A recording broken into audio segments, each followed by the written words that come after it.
तुम्हारी सरकशी को लगाम देने आए। दुनिया में तुम मैं परस्तार मिलेंगे।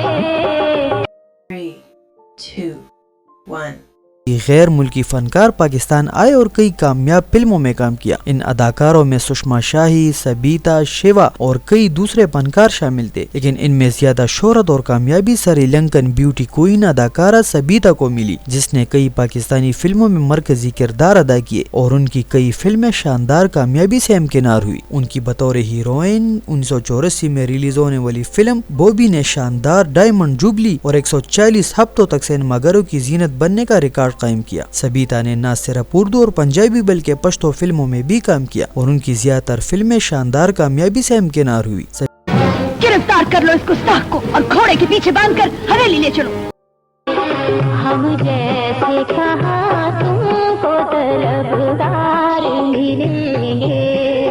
सबीता का असल नाम सबीता परेरा था और वो 1 दिसंबर 1962 को श्रीलंका में एक आला तालीम याफ्ता शोबिस घराने में पैदा हुई। उनके वालिद एक कामयाब श्रीलंकन हिदायतकार जबकि माँ एक कामयाब अदाकारा थी और दोनों मिलकर एक प्रोडक्शन हाउस भी चलाते थे जिसने श्रीलंका में कई कामयाब फिल्में पेश की थी। सबीता ने 3 साल की उम्र में पहली दफा अपनी होम प्रोडक्शन की फिल्म में काम किया और अपनी सगी माँ की बेटी का किरदार अदा किया। इसके बाद उसने कई फिल्मों में चाइल्ड स्टार और सपोर्टिंग रोल अदा किए और साथ ही साथ अपनी तालीम भी जारी रखी।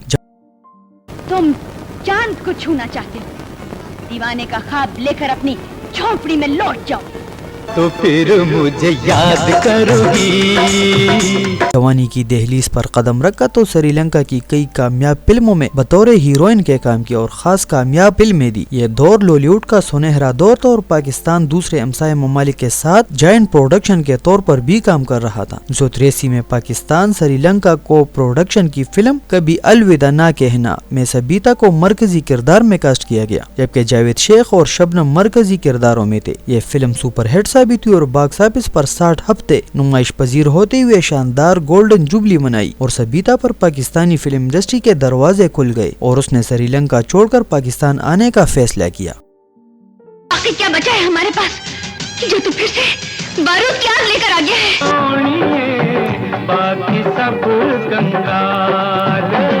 1980 में हिदायतकारा शमीम आरा की super hit film miss Colombo में जावेद शेख और बाबरा शरीफ के साथ सेकंड पेयर में फैसल रहमान और सबीता को कास्ट किया गया और यह फिल्म भी शानदार कामयाबी से हमकिनार हुई, जिसके बाद सबीता ने पीछे मुड़कर नहीं देखा। 1984 में ही सबीता की शानदार diamond jubilee hit film Bobby ने सबीता को शोहरत की बुलंदियों पर पहुंचा दिया और वो रातों रात पाकिस्तान की सफ़े अव्वल की हीरोइंस में शुमार होने लगी। बॉबी भी श्रीलंका के साथ को प्रोडक्शन में बनाई गई थी और सबीता के हीरो जावेद शेख थे। ये दरअसल जावेद शेख का दौर था और वो उस दौर में उर्दू फिल्मों के कामयाब हीरो साबित हो रहे थे। इस फिल्म में गुलाम अब्बास और सलमा आगा के गाए हुए गीत ने भी जबरदस्त मकबूलियत हासिल की, जिसके बोल थे एक बार मिलो हमसे तो 100 बार मिलेंगे।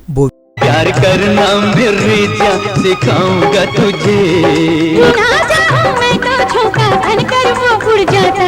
जैसी मेगा हिट फिल्म देने के बाद सबीता की शोहरत अब आवाम में भी फैलने लगी थी और उसे मुसलसल फिल्मों में कास्ट किया जा रहा था। 1985 में श्रीलंका, पाकिस्तान, नेपाल और बांग्लादेश की को प्रोडक्शन की फिल्म जमीन आसमान में सबीता को नदीम के हमरा हीरोइन कास्ट किया गया और फिल्म ने शानदार गोल्डन जुबली मनाते हुए बॉक्स ऑफिस पर 60 हफ्ते मनाए। सबीता के लिए एक तारीख साज कामयाबी थी और उनकी मुसलसल एक के बाद एक फिल्म कामयाबी हासिल कर रही थी। ये उनके कैरियर का एन अरूज था और हर साल वो किसी न किसी मेगा हिट फिल्म का हिस्सा होती थी। 1986 में हिदायतकार नजर शबाब ने सबीता के ग्लैमर को कैश कराने के लिए उसे फिल्म रूबी में नए हीरो इजहार काजी के मुकाबिल कास्ट किया, जो इस फिल्म की जबरदस्त कामयाबी के बाद कामयाब हीरो बने और पाकिस्तानी अमिताभ बच्चन कहलाए। इस फिल्म ने भी जबरदस्त कामयाबी हासिल की और गोल्डन जुबली मनाई। 1986 में ही सबीता की 2 और सुपर हिट फिल्में मिस बैंकॉक और बैंकॉक के चोर रिलीज हुई। मिस बैंकॉक मिस सीरीज की हीरोइन बाबरा शरीफ की फिल्म थी और सबीता सेकंड पेयर में थी, जबकि बैंकॉक के चोर में सबीता के मुकाबिल एक बार फिर इजहार काजी हीरो थे। इसके अलावा हिम्मत वाला, निजात, एक से बढ़कर एक और पश्तो फिल्म खान पजापान की उनकी दूसरी कामयाब फिल्में थी। सबीता को कामयाबी के लिए ज्यादा मेहनत नहीं करना पड़ी थी, वो अपने पहली ही फिल्म से सुपरस्टार बन गई और कैरियर के अरूज पर ही श्रीलंकन बिजनेसमैन संगे पाले से शादी करके फिल्मी दुनिया को खैरबाद कहकर हमेशा के लिए श्रीलंका لنکا چلی گئی۔ ان کی آخری فلم خطرناک حسینہ تھی جس میں ان کے ہیرو جاوید شیخ تھے۔ فلم زمین آسمان بالی ووڈ کی کلاسک فلم آن کا چربا تھی جس میں نادرا کا کردار سبیتا نے، دلیپ کمار کا کردار ندیم نے، جبکہ پریم ناتھ کا کردار شیوا نے ادا کیا تھا۔ دوستو اس طرح کی معلوماتی ویڈیوز کی اپڈیٹس کے لیے ہمارے چینل کو ضرور سبسکرائب کریں۔